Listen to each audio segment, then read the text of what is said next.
Selamat datang saudara-saudari. Kita bersambung dalam ayat hikmat yang ada contoh-contohnya dalam Alkitab.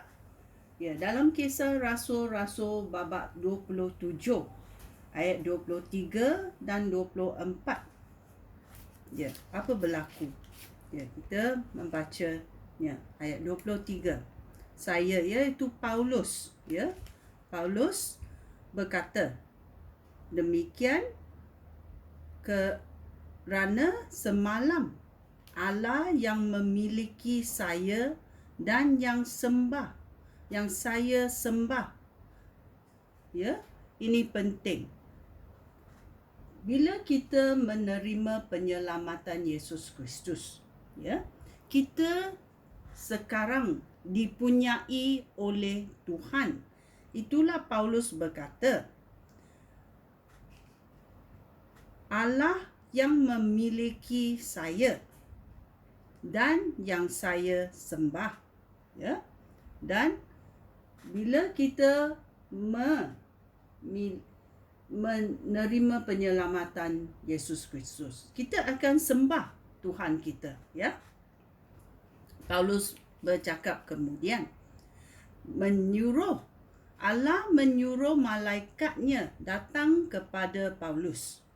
Malaikat itu berkata kepada Paulus, janganlah takut, Paulus, engkau akan menghadap Kaisar.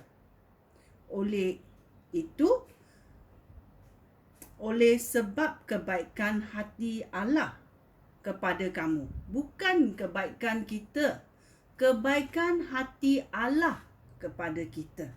Ya, semua orang yang berlayar dengan kamu akan selamat juga. Okey?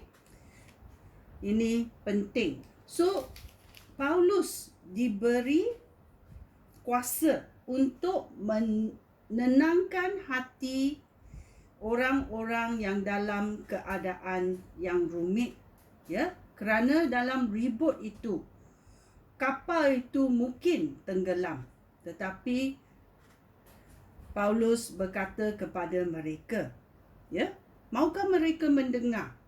Nah, itu penting, ya.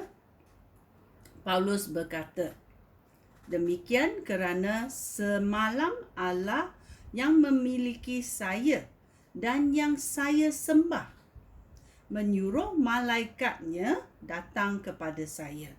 Malaikat itu berkata, janganlah takut, Paulus, engkau akan menghadap Kaisar oleh sebab kebaikan hati Allah kepada kamu.